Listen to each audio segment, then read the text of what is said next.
Hello, this is the second of two parts on a discussion of the financial service group. We'll talk first about the potential for a new economic order. In Alice Bailey's book, Externalization of the Hierarchy, the Tibetan master DK lays out the possibility for a new economic order. Although this was written at the close of World War II, when the world was emerging from the ravages of war, all nations, including the victors, were also pushed economically. He states in the book, this problem is basically far less difficult of solution and sound common sense that can solve it. There are adequate resources for the sustenance of human life, and science can increase and develop its possibility. What then must be done, apart from the education of the coming generations in the need for sharing for a free circulation of all the essential commodities? So this subject is crucial, as members of the financial service group would be central for practicing and implementing a broad vision that would make this possibility for any program or project to become successful. In the first podcast on the financial service group, we discussed that in 2015, the United Nations met realizing that the current world economic order was not sustainable.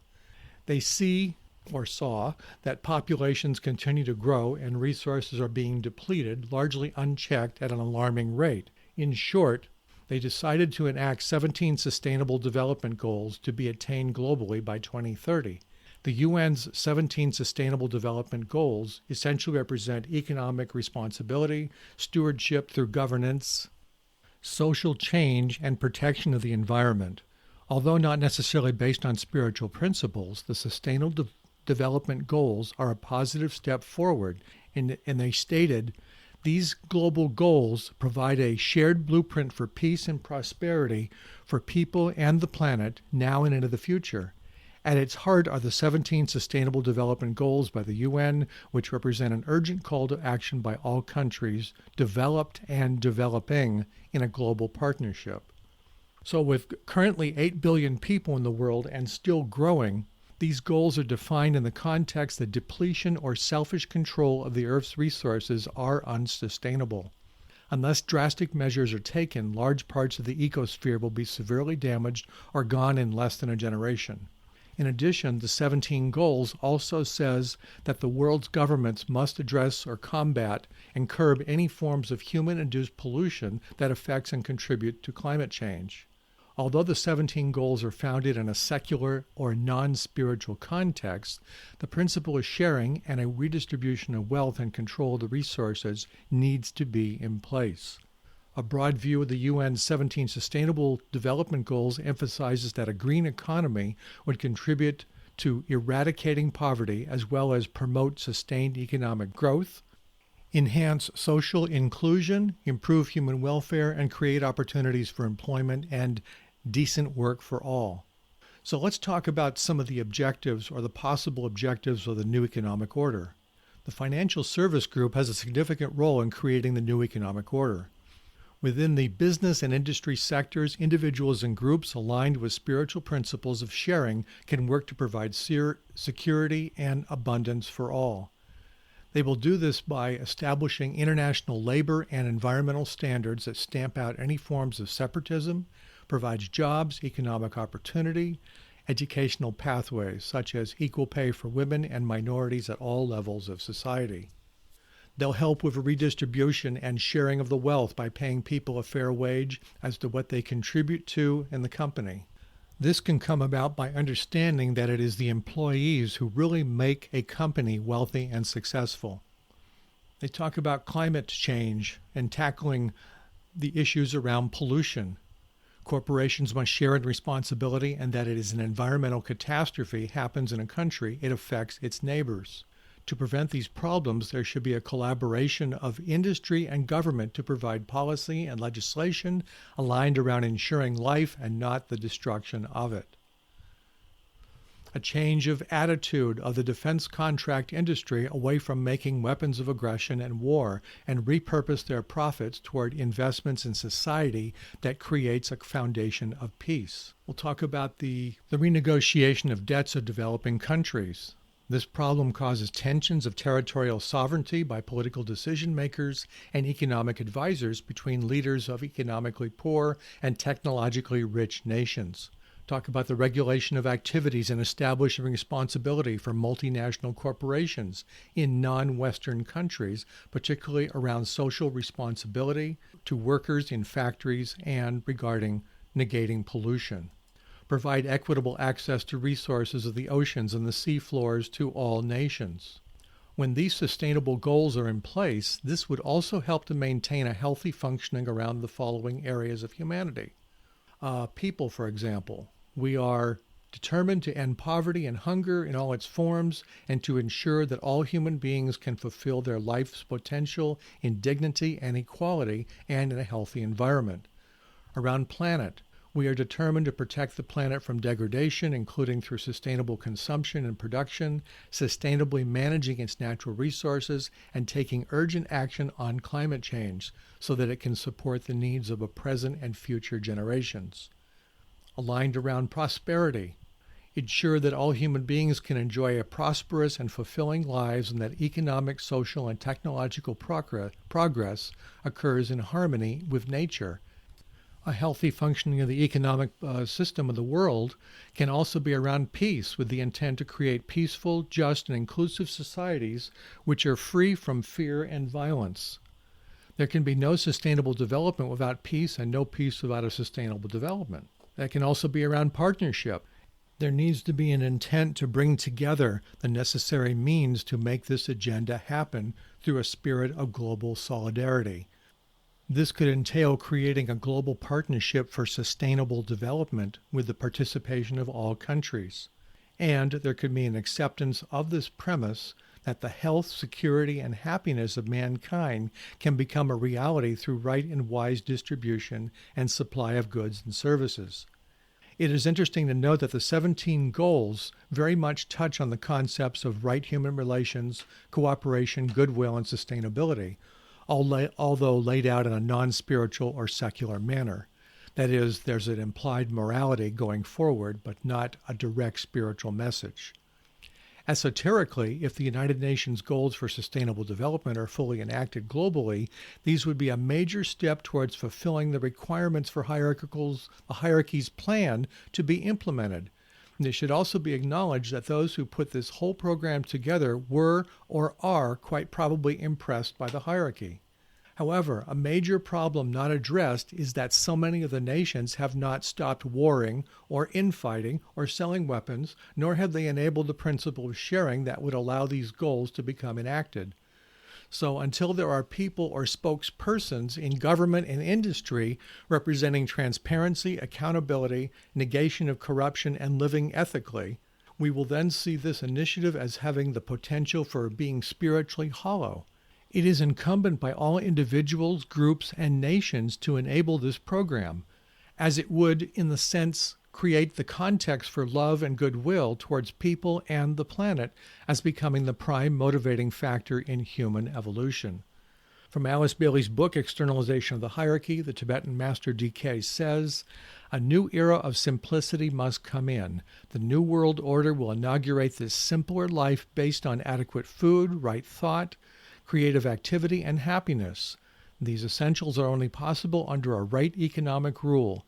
This simplification and its wise distribution of the world's resources must embrace the high and the low, the rich and the poor, thus serving all men alike." And again, I want to reference the book by Gordon Davidson and Corinne McLaughlin called Spiritual Politics. It's an excellent resource to further explore these ideas in greater depth. So let's turn now to the funding and right allocation of money. For thousands of years, money, whether in coin, paper, or digital form, has been understood as a means for payment of goods and services. Up until very recent times, it has held a very materialistic status. For those who understand money as a spiritual asset, they'll come to regard money as a means and an energy whereby divine purpose can be carried forward. As an energy, money is directed by the individual or the group, such as financiers, investors, and politicians, as a thought form to be used for manifesting a part of the plan and enabling the needed work to go forward. To do this work, vast amount of monies need to be raised and allocated. Working with the political organizers, members of the financial service group help to apply the principle of sharing to the fundamental laws of economics. In this work, they are relating soul to soul between individuals, groups, and nations. Spiritually aligned individuals working with the energies and forces of interchange and commerce will employ right motive regarding the right allocation of monies. From this positive change will take place not just in the workplace and in the physical environment, but also facilitate commerce and goodwill between nations. There is at least two major means of raising money: through allocation, either from investors or government, and through fundraising, such as donations, crowdfunding, etc. I won't go into the mechanics of obtaining monies in these ways, as this process is well defined. I will say raising monies as a people-to-people activity. So that is, whomever is involved, he or she in this spiritual context must have some soul motivations and understand that money can be used for building and creating projects that bring forth service and beautification of the environment. So let's turn now to collaboration in the workplace. The principle that the earth and its bountiful resources belong to all was elevated from the photography of the Apollo missions of the 1960s, where we saw the earth from space. For the first time, we saw our planet whole with no borders or political boundaries. Up to this point, governments and society have not supported the concept of one world. But if humanity can realize its essential unity as one human family through education, we will be closer to embracing the concept that the planet and its riches belongs to all and not the powerful or selfish few. Here in the 21st century, the spirit of humanity, despite its mental and emotional limitations, is driving onwards towards more spiritual civilization and culture, with changes in the workplace perhaps being one of the most obvious examples. In many places in the Western world, workplaces are laid out and designed to foster collaboration and cooperation among fellow workers. Considering the worker and management, in Alice Bailey's book Problems of Humanity, she said, "The changes between capital and labor is a strive for freedom. When the spiritual concept of freedom is realized, then the physical plane will reflect this new understanding." She further said, "To own or to possess and to compete with other men for supremacy has been the keynote of average human beings.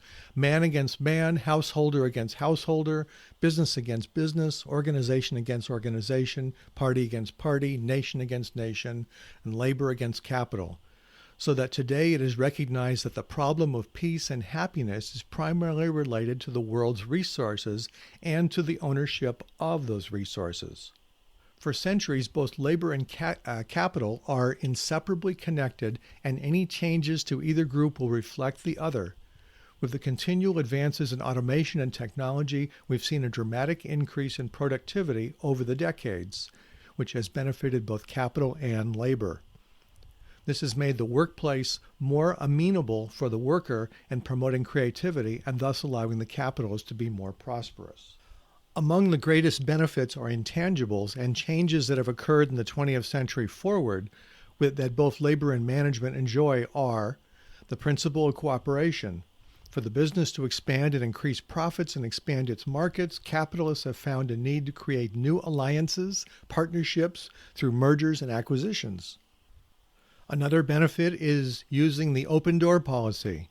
This is management's desire to institute cooperative business practices with their employees, and it gives the employee a way of participating in the operation of the company and a sense of ownership.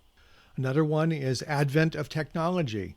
The internet and email has defined a basis for communicating among team members and other business interests here and abroad.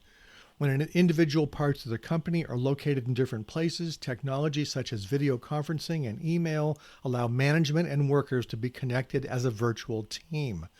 With the virtual team located in multiple locations, such as outside the country, each team member depends on each other to fulfill their responsibilities to keep the company vital and functioning.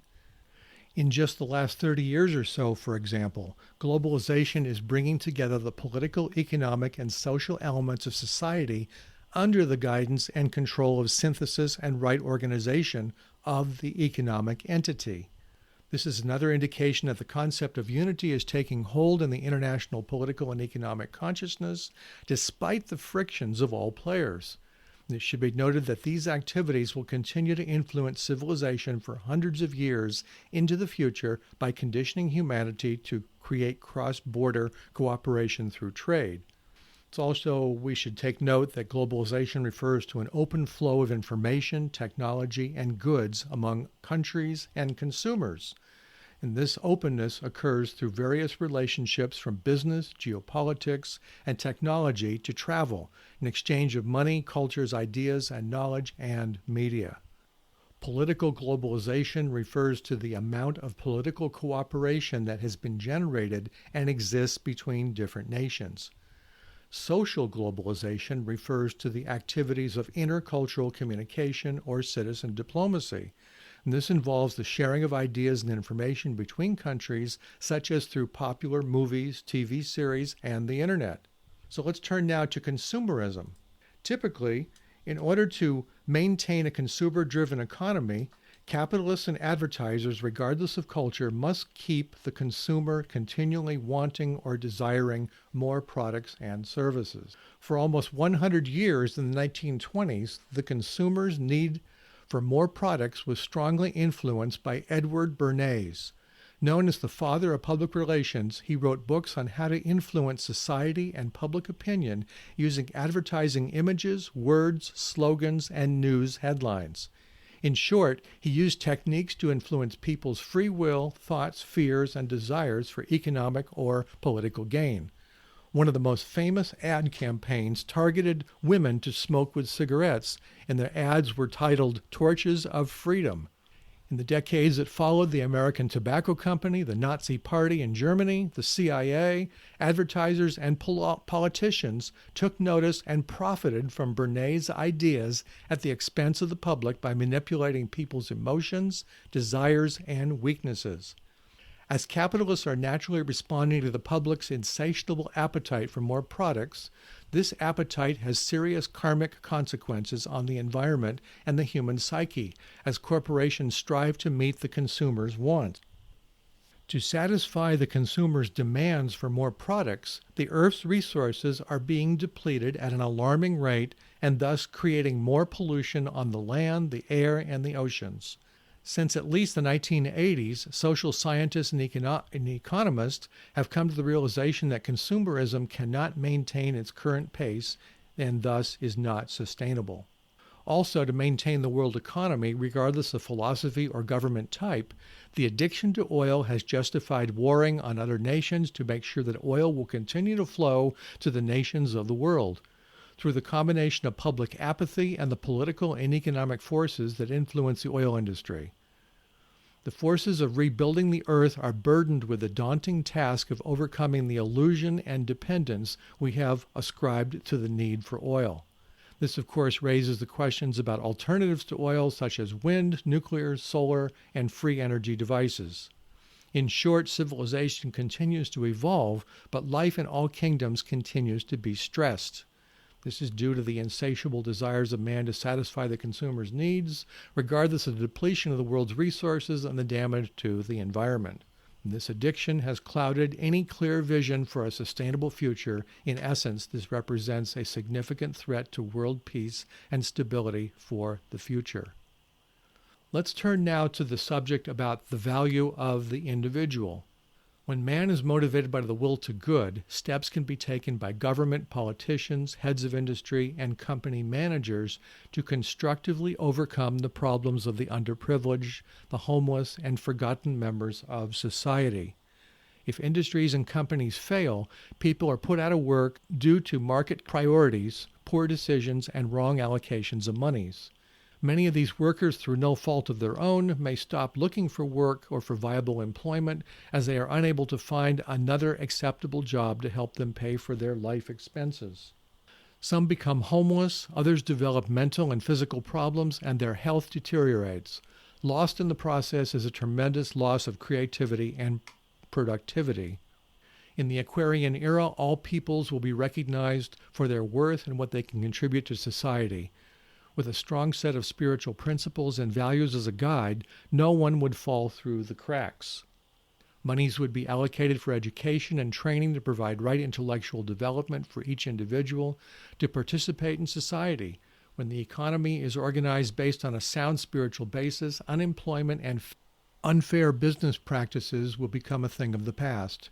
If these principles are put into practice, commerce and business transactions will be conducted with integrity, accountability, and transparency. In our world, there are those individuals whom have vision and the ability to see the big picture for their company, community, or nation and make changes that enable a positive outcome. Speaking subjectively, the energy of synthesis helps individuals to see the big picture within a business or a corporation and bring together materials, products, and labor and efficient management of resources for making the project of the company successful. The most distinctive qualities of this type of person is that their sense of intense practicality. This individual works upon the physical plane with a constant and steady objective in order to bring about the results which will be effective in determining the forms of the coming culture and civilization.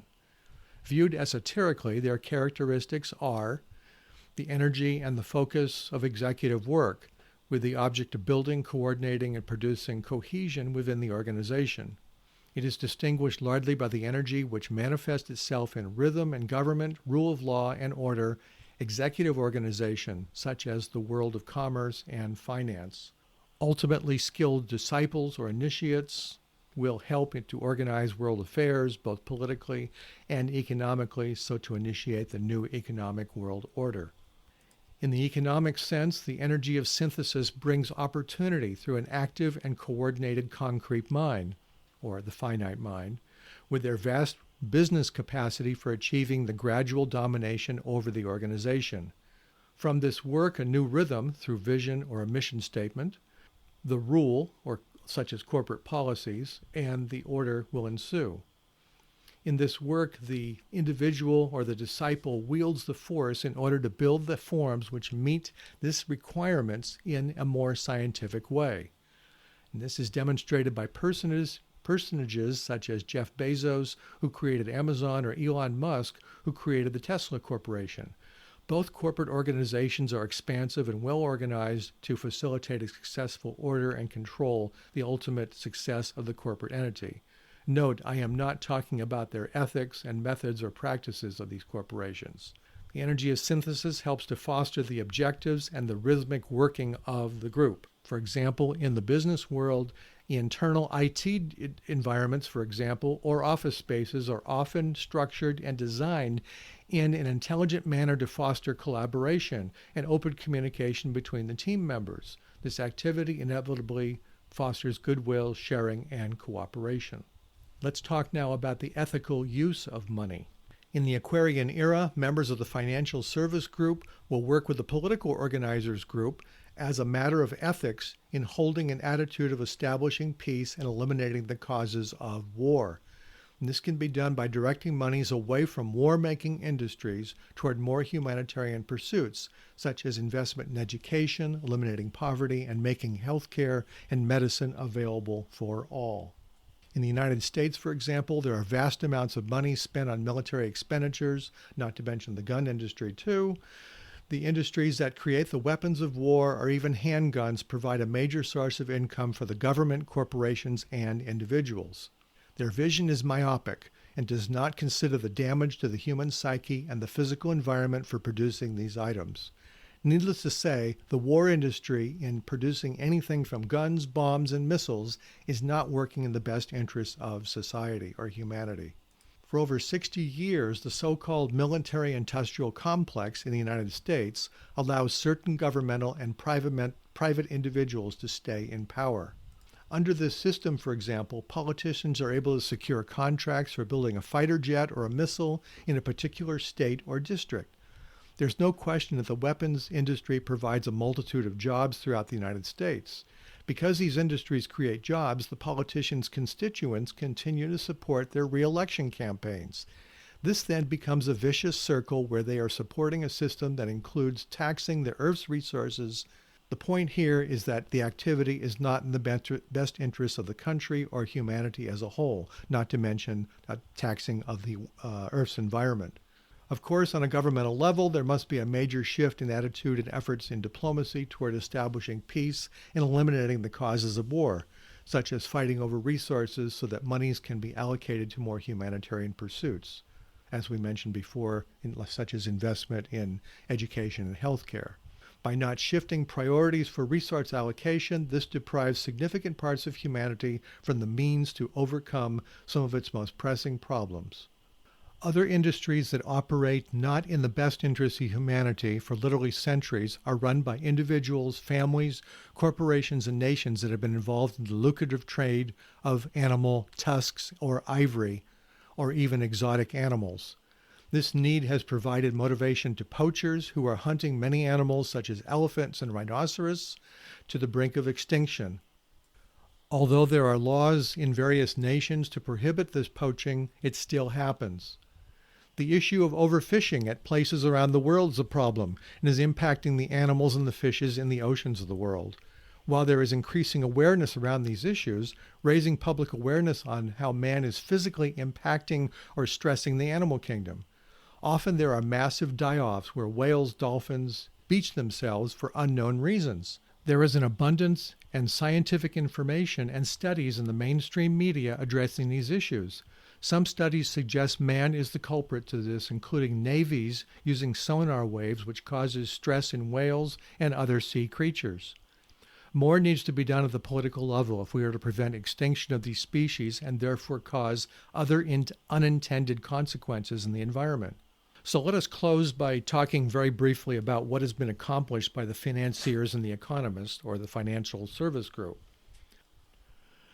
To conclude our discussion on the financiers and the economists, since Alice Bailey wrote The Problems of Humanity in late 1940s, there has been considerable progress in raising and improving the economic and financial status of millions of people around the world.